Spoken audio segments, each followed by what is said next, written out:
우리는 율법이 신령한 것인 줄 압니다. 그러나 나는 육정의 메인 존재로서 죄 아래에 팔린 몸입니다. 나는 내가 하는 일을 도무지 할 수가 없습니다. 내가 해야겠다고 생각하는 일은 하지 않고 도리어 해서는 안 되겠다고 생각하는 일을 하고 있으니 말입니다. 내가 그런 일을 하면서도 그것을 해서는 안 되겠다고 생각하는 것은 곧 율법이 선하다는 사실에 동의하는 것입니다. 그렇다면 그와 같은 일을 하는 것은 내가 아니라 내 속에 자리를 잡고 있는 죄입니다. 나는 내 속에 곧 내 육신에 속한 선한 것이 깃들여 있지 않다는 것을 압니다. 나는 선을 행하려는 의지는 있으나 그것을 실행하지는 않으니 말입니다. 나는 내가 원하는 선한 일은 하지 않고 도리어 원하지 않는 악한 일을 합니다. 내가 해서는 안 되는 것을 하면 그것을 하는 것은 내가 아니라 내 속에 자리를 잡고 있는 죄입니다. 여기에서 나는 법칙 하나를 발견하였습니다. 곧 나는 선을 행하려고 하는데 그러한 나에게 악이 붙어 있다는 것입니다. 나는 속사람으로는 하나님의 법을 즐거워하나 내 지체에는 다른 법이 있어서 내 마음의 법과 맞서서 싸우며 내 지체에 있는 죄의 법에 나를 포로로 만드는 것을 봅니다. 나는 비참한 사람입니다. 누가 이 죽음의 몸에서 나를 건져주겠습니까? 우리 주 예수 그리스도를 통하여 나를 건져주신 하나님께 감사를 드립니다. 그러나 나 자신은 마음으로는 하나님의 법을 섬기고 육신으로는 죄의 법을 섬기고 있습니다. 아멘. 자리에 앉아 주십시오.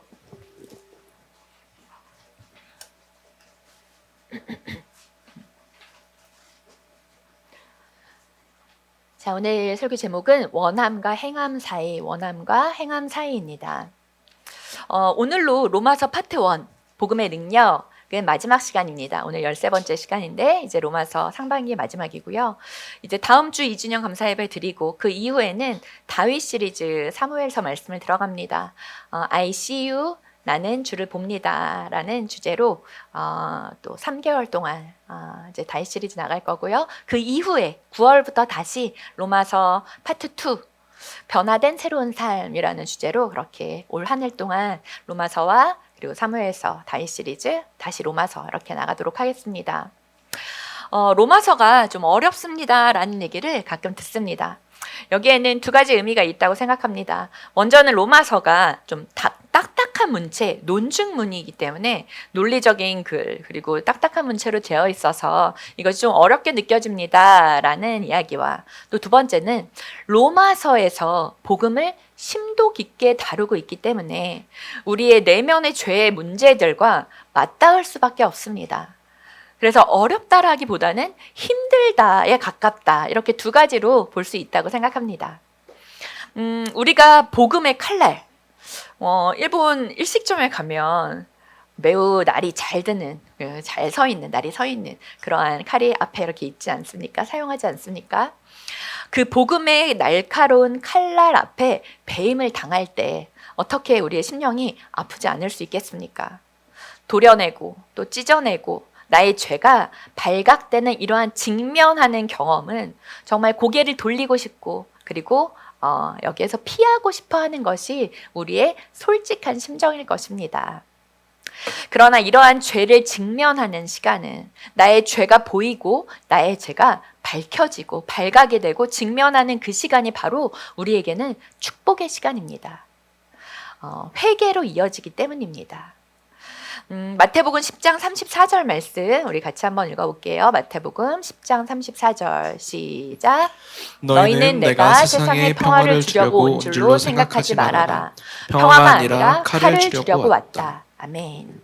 자, 진정 복음이 들어오면 우리 안에 복음이 들어오게 되면 먼저는 나의 진실한 모습을 직면하게 됩니다. 나의 본 모습을 만나게 됩니다. 이것이 진짜 그리스도인으로서의 첫 발걸음이 됩니다. 말씀 앞에서 나의 영적인 상태가 진실하게 고백되는 그 지점이 바로 오늘 본문 말씀인 로마서 7절 후반절의 말씀입니다. 우리는 지금 살아가는 지금 이 동안이 이미와 아직 사이를 살아가고 있습니다. 우리는 이미 구원을 받았지만 아직 구원을 받지 못했습니다. 이미 구원받은 그리스도인으로 우리는 살아가지만 그러나 아직 완성되지 않은 그리스도인으로 살아가고 있습니다. 예수 그리스도를 우리가 마음으로 믿고 입술로 고백합니다. 주님은 나의 구세주이십니다. 예수님을 영접합니다. 이때 우리에게 주신 칭의의 구원이 있습니다. 여기가 구원의 시작입니다. 예수님을 닮아가는 성화의 구원, 이 구원의 과정을 지금 우리는 살아가고 있습니다. 날마다 예수님을 닮아가고자 하는 그러한 마음, 그러한 몸부림이 바로 우리의 성화의 삶입니다. 그리고 이후 장차 주 예수님을 만날 때 그 앞에서의 영화롭게 되는 그날, 바로 영화의 구원의 완성, 그때를 구원의 완성이라고 합니다. 우리가 그렇게 함께 나아가고 있는 것입니다. 그래서 모든 그리스도인들은 우리가 말씀대로 살아가기를 원합니다. 우리의 본심은 말씀대로 살기를 원하는 마음일 것입니다. 아마 여기 계신 여러분들 중에서 나는 말씀대로 살기 싫어요. 말씀이 싫어요. 라고 하시는 분들은 아마 여기에 계시지는 않을 것입니다. 날씨도 좋은데 아마 어딘가로 이제 놀러 가시거나 다른 곳에 계시겠죠. 우리가 하나님의 말씀을 듣기를 원하고 그리고 이렇게 주일에 이 시간에 주님 앞에 나와서 주님께서 나를 불러주신 것에 감사하며 예배를 드립니다. 그러한 이유는 무엇인가요? 하나님께서 우리의 삶의 주인 되시기 때문입니다. 하나님이 나의 삶의 주인이십니다 라를 고백하는 여기 한 명 한 명 주님께서 불러주셔서 예배자로 세워주신 것입니다.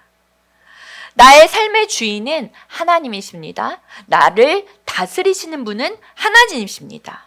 나의 주권자는 하나님이십니다 라를 고백하는 분들이 이곳에 나와서 주님을 예배하는 것입니다.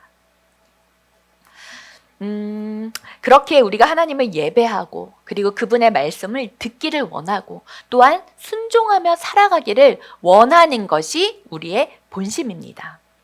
말씀대로 살아가는 것이 나의 생명임을 우리는 알기 때문입니다. 자, 그렇다면 여러분, 이렇게 말씀의 중요성을 압니다. 그리고 말씀의 필요성을 압니다. 말씀이 생명이라는 것도 압니다. 그렇다면 말씀대로 순종하는 삶이 여러분 쉬운가요? 어떤가요? 그쵸? 쉽지 않습니다. 말씀대로 순종하는 삶은 우리에게 있어서 쉬운 일이 아닙니다. 그래서 우리가 몸부림이라는 말을 사용하고 있는 것입니다. 말씀대로 우리는 살고 싶습니다. 그러한 원함이 우리 안에 있습니다. 말씀대로 살아가는 삶, 말씀에 순종하는 삶. 말씀대로 살고 싶지만 도리어 나의 행위가 원치 아니하는 바, 원치 않는 바 말씀을 거역하고 죄를 저지르게 된다는 것이 우리가 스스로 마주하고 있는 우리의 영적 자아의 실존입니다. 우리의 원함은 있는데 나의 행동과 나의 살아가는 모습이 그렇지 않다는 것을 우리는 고백하게 됩니다. 로마서 7장 15절 말씀 같이 한번 읽겠습니다. 15절 시작. 나는 내가 하는 일을 도무지 알 수가 없습니다. 내가 해야겠다고 생각하는 일은 하지 않고 도리어 해서는 안 되겠다고 생각하는 일을 하고 있으니 말입니다. 자, 원한다, 원하나 원하는 대로 행하지 못한다. 말씀대로 살고 싶지만 도리어 말씀을 거역하면서 살아가고 있는 나의 모습을 발견하게 된다라고 나와 있습니다. 자, 우리는 원함과 행함 사이, 이 사이 안에서 언제나 갈등하고 있습니다. 갈등이 있다는 것은 생명이 있다는 것입니다. 부부가 싸운다는 것은 그래도 아직은 애정이 있다라는 것입니다. 살아있다는 것입니다. 정말 사랑이 끊어진 부부는 이러한 다툼도 없습니다. 갈등도 없습니다. 관계가 죽어있기 때문입니다. 대학교 때 어머니와의 좀 갈등이 있었어요. 엄마의 갈등이 있었습니다. 그래서 어렸을 때 친구를 만나서 그런 얘기들, 엄마의 갈등 이런 것 때문에 요즘 좀 힘들다라는 얘기를 좀 하게 되었어요. 근데 그때 너무 가슴 아픈 말을 듣게 됩니다. 이 친구가 슬쩍 저에게 싸울 엄마라도 있으니 좋겠다 라는 말을 이렇게 흘리듯이 한 거예요.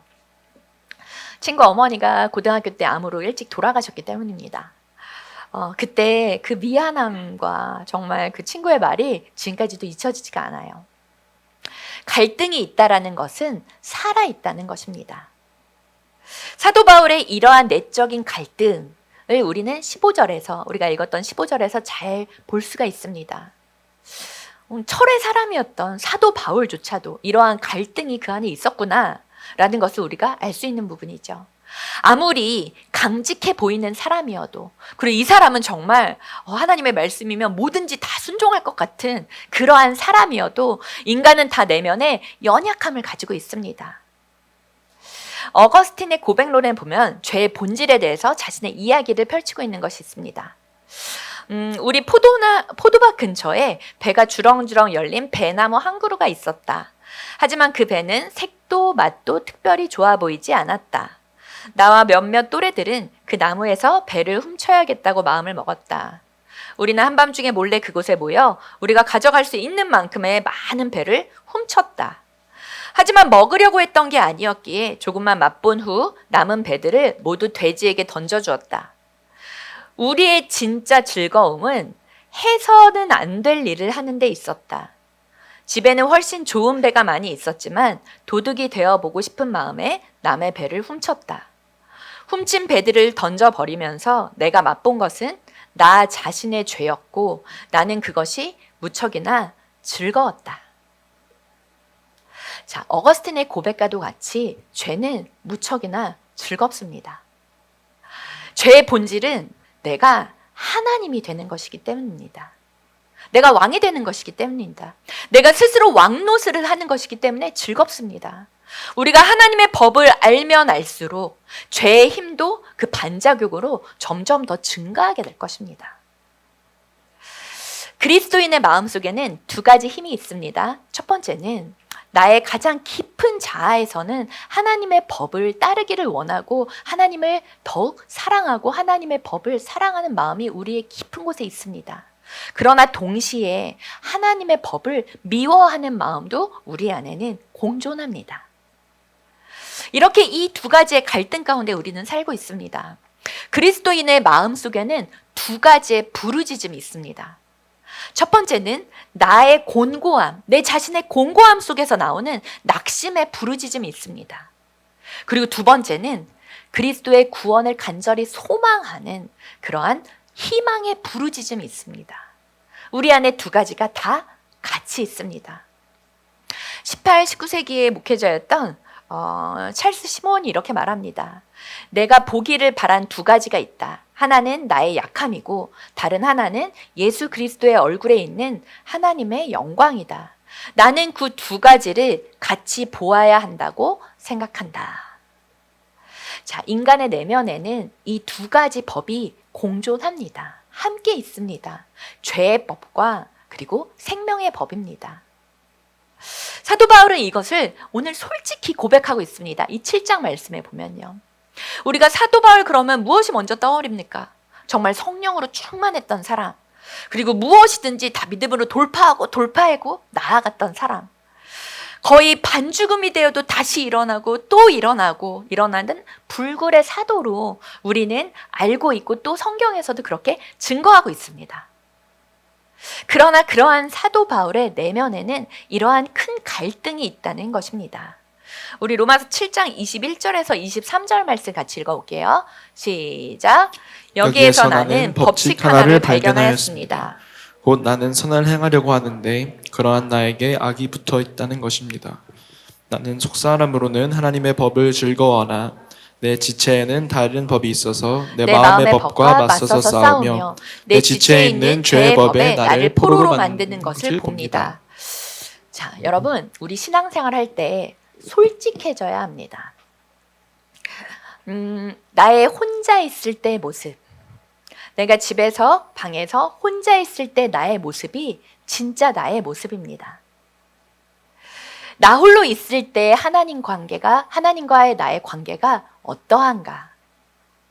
나의 홀로 골방에서 나는 무릎으로 하나님 앞에 나아가고 있는가?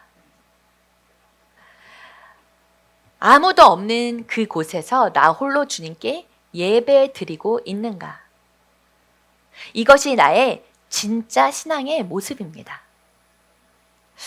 예수님께서 제일 싫어했던 부류의 사람들, 여러분 다 아시죠? 바리새인들. 그들의 위선, 그들의 이중성을 싫어하신 것입니다.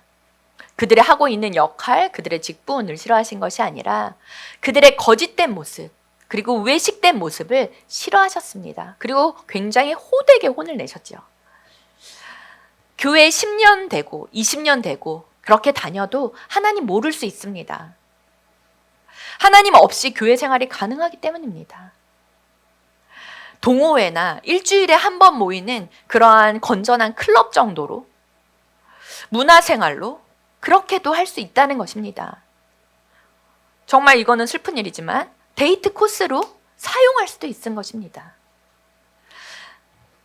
교회 생활 가면 쓰고 얼마든지 할 수 있습니다.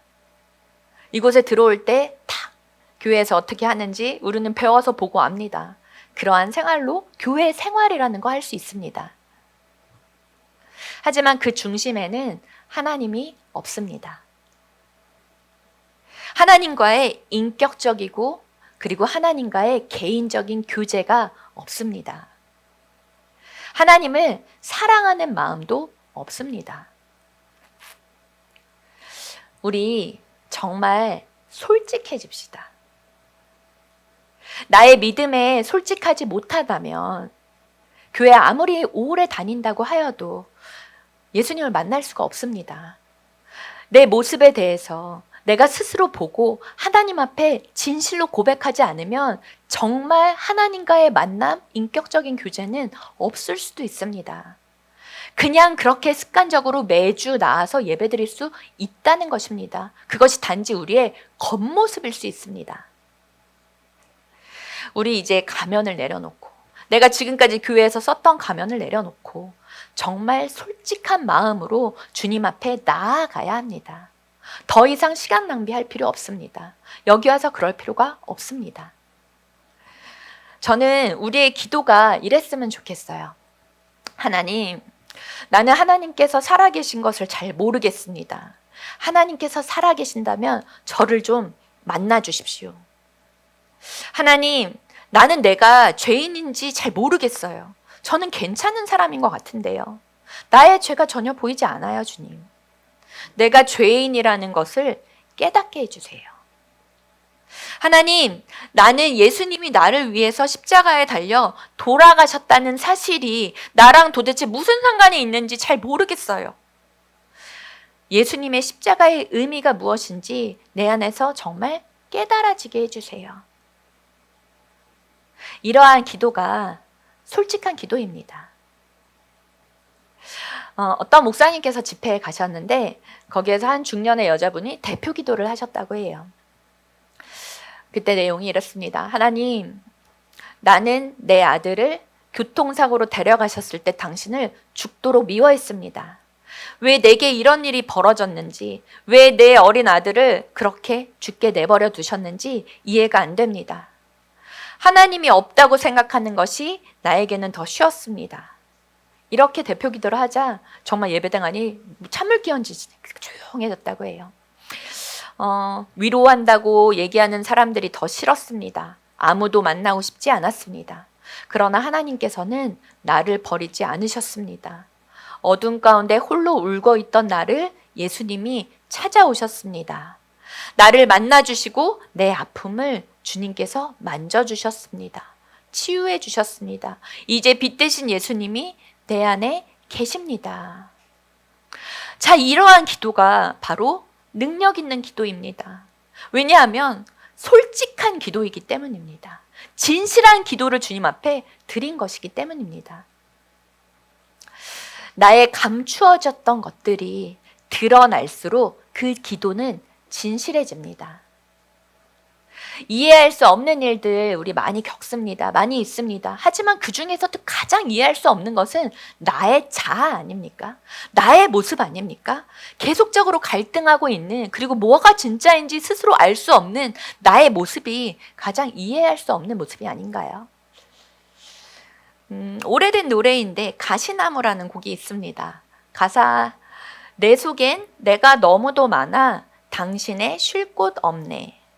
내 속의 헛된 바램들도 당신의 편할 곳이 없네. 자, 실제로 작곡가인 그 시인가 촌장의 하덕규라는 분이 직접 고백했던 신앙적인 고백을 담은 그러한 가사입니다. 사랑하는 하나님 앞에서 아직도 죄를 짓고 원하는 것만 쫓아가는 나 자신이 하나님께 미안하다라는 고백을 담은 내용의 가사입니다. 자, 여러분, 우리의 모습도 그러하지 않으십니까? 내가 나를 잘 모릅니다. 그리고 우리는 솔직히 하나님도 잘 모릅니다. 아는 척을 하는 거지요. 로마서 7장 18에서 19절 말씀 같이 읽겠습니다. 시작. 나는 내 속에 곧 내 육신 속에 선한 것이 깃들여 있지 않다는 것을 압니다. 나는 선을 행하려는 의지는 있으나 그것을 실행하지는 않으니 말입니다.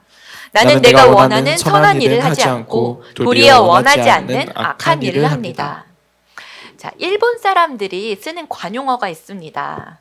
아까 윤영이한테도 잠깐 물어봤었는데 타테마에라는 말입니다. 타테마에. 사람들을 상대하는 이제 공식적인 모습, 그러니까 가면이라고 할 수 있겠죠. 관계적인 모습, 그러한 표현하는 거칠애를 말합니다. 타테마에.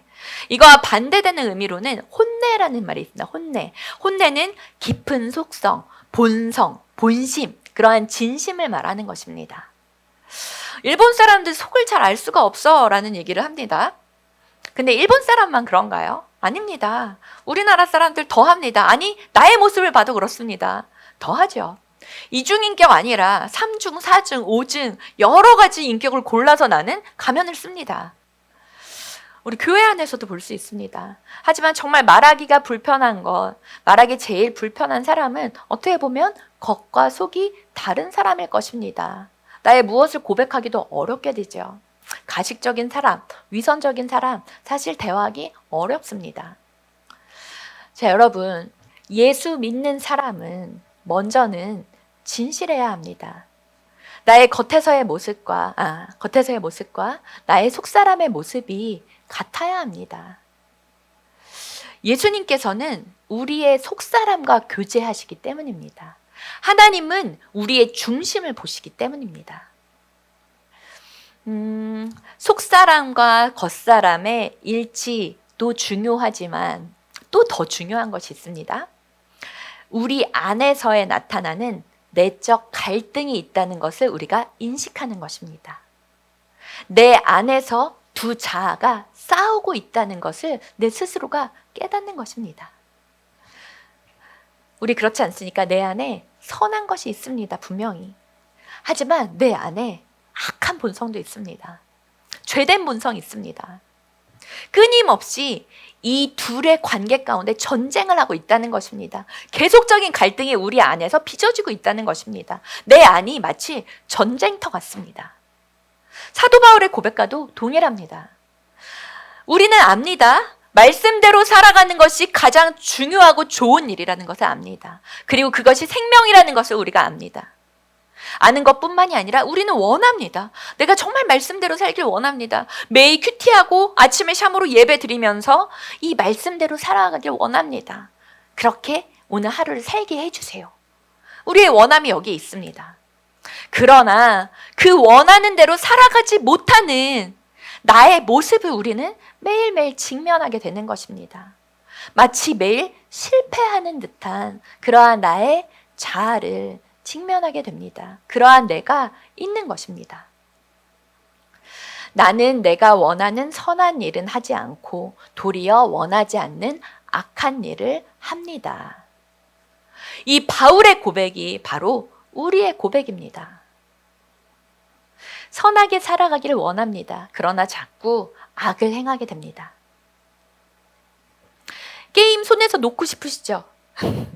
이제 그만해야지. 놓고 싶은데 그러나 밤새 붙들고 있는 나를 발견합니다. 여러분, 음란물 동영상, 정말 이거 보고 있는 내가 너무나도 수치스럽고 부끄럽습니다. 하지만 싫은데 또 보게 됩니다. 다른 사람 험담하는 무리 속에 있는 것 너무 불편합니다. 이거 아닌데 이 자리에서 근데 일어나지 못합니다.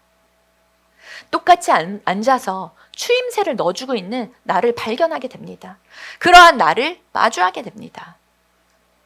교회 안에서도 마찬가지입니다. 사랑하자. 교회는 사랑의 공동체다. 그리고 예수님의 몸이다. 우리가 그 안에서 지체됨으로 하나 되었다라고 고백하고 얘기하지만 정작 교회를 사랑하고 정말 내 몸같이 사랑하는데 나의 몸을 내어줍니까? 헌신합니까?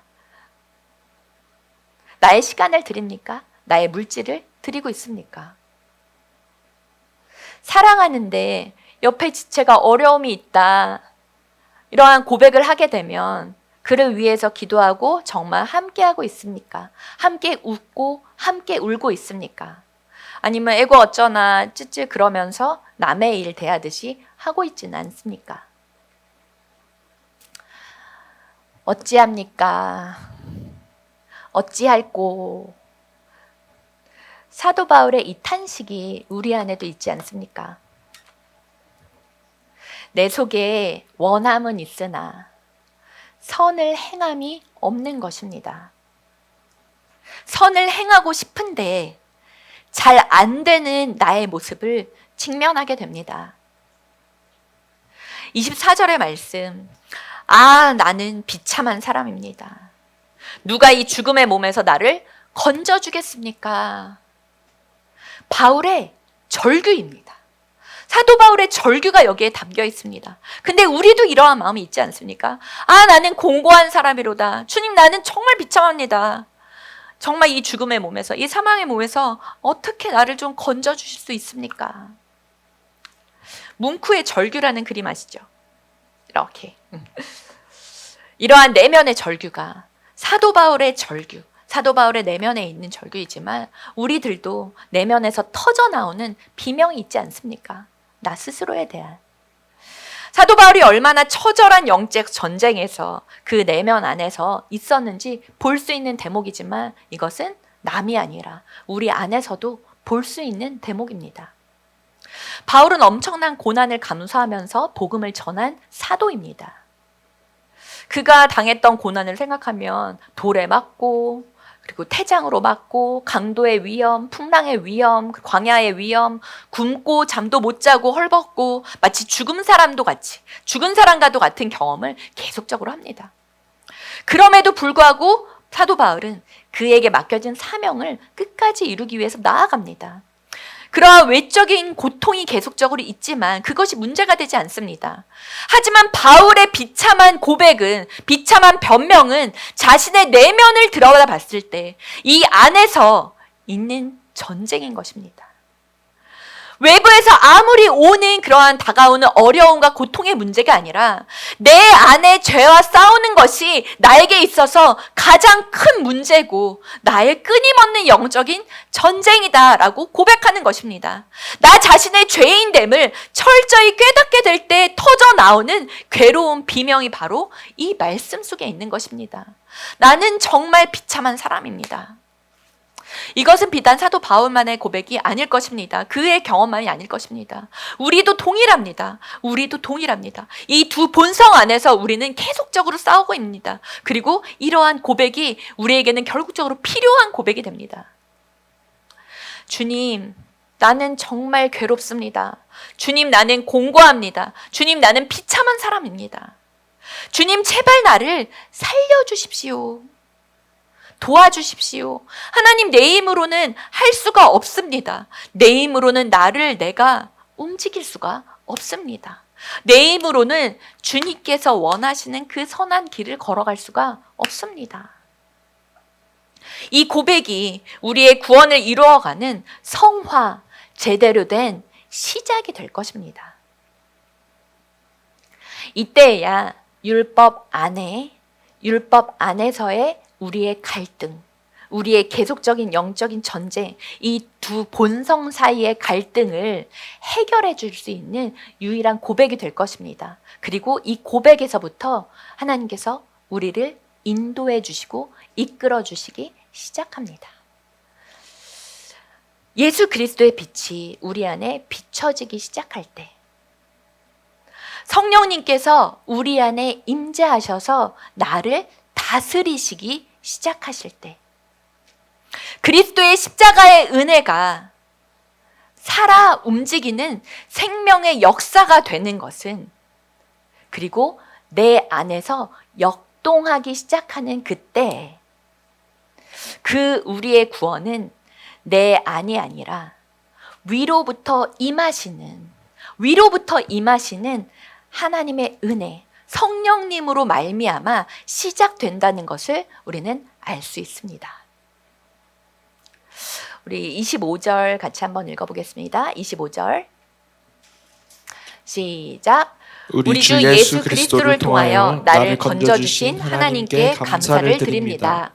그러니 나 자신은 마음으로는 하나님의 법을 섬기고 육신으로는 죄의 법을 섬기고 있습니다. 자, 25절 초반에 보면 우리 주 예수 그리스도를 통하여 나를 건져주신 하나님께 감사를 드립니다 라는 고백이 나옵니다. 자, 이 부분에서 좀 신기해요. 그 전까지 오호라 나는 비참하고 공고한 사람입니다 라는 다윗의 고백이 있습니다.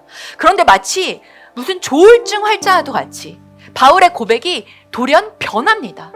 갑자기 우리 주 예수 그리스도 찬양을 합니다. 그리고 감사합니다. 갑자기 벌떡 일어나서 하나님 앞에 찬양하고 감사드리고 있는 바울의 모습입니다. 이게 무슨 이유일까요? 나는 그렇게 비참한 사람이었는데 어떻게 갑자기 하나님, 나를 건져주신 주님을 찬양합니다 라는 고백을 여기서 하게 되는 걸까요? 바울의 시선이 옮겨진 것입니다. 바울의 시선이 달라진 것입니다. 뗄래야 뗄 수 없는 죄성을 가진 나의 내면의 자아, 나의 죄된 자아에서 이제 눈을 들어서 구원이신 예수 그리스도의 십자가를 바라보기 시작한 것입니다. 자신의 생명이 예수님께로부터인 것을, 나로부터가 아니라 예수님께로부터인 것을 여기에서 확신하고 있는 것입니다. 감사합니다, 주님. 주 예수 그리스도만이 나를 건져주시는 구원자이십니다. 주님만이 나의 구원이십니다. 주님만이 나의 소망이십니다. 주님의 내 안에 계심을, 주님만이 나의 구원이심을 다시 한번 붙잡은 것입니다.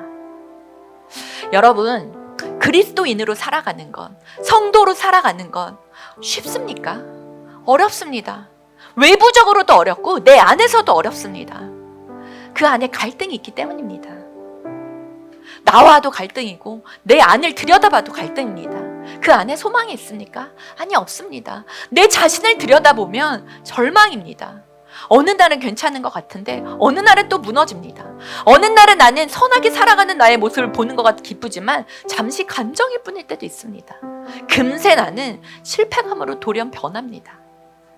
나를 보면은 절망합니다. 우리의 시선을 돌려야 합니다. 우리의 시선을 바꿔야 합니다. 나를 구원하신 예수 그리스도만이 나의 소망이시고 나의 구원이십니다. 주님만이 나의 소망이십니다. 주님만이 나의 진정한 구세주 되십니다. 주님께 우리의 시선을 돌리는 것입니다. 쉽지 않아요. 어떠한 목사도, 어떠한 선교사도, 어떠한 사도도, 어떠한 누구도 그리스도인의 삶을 쉽다고 말한 적은 없습니다. 성도의 삶은 끊임없는 영적인 전쟁이기 때문입니다. 그러나 우리가 반드시 알아야 할 것은 이 전쟁은 이미 승리한 전쟁입니다. 예수 그리스도께서 십자가에서 죄와 사망의 권세를 이기신 승리의 전쟁이기 때문입니다. 이미 주님께서는 이 전쟁을 승리로 이끄셨습니다. 빌립보서 1장 6절 말씀 제가 읽어드릴게요. 선한 일을 여러분 가운데서 시작하신 분께서 그리스도 예수의 날까지 그 일을 완성하시리라고 나는 확신합니다. 아멘. 자, 반드시 그리스도께서 우리의 삶을 승리로 이끄실 것입니다. 이것을 믿으십시오.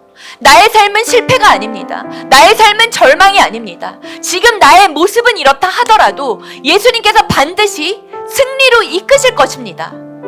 여러분 절망하지 마십시오. 여러분 주저앉지 마십시오. 여러분 그 실패 가운데 머물러 있지 마십시오. 승리하신 주님께서 반드시 우리의 삶 가운데 구원의 일을 반드시 완성시키실 것입니다. 아멘. 그 믿음으로 승리하고 정말 내가 죽고 내 안에 계신 예수 그리스도께서 살아계셔서 그 예수로 살아가는 거룩한 성도가 되시기를 주님의 이름으로 축복합니다.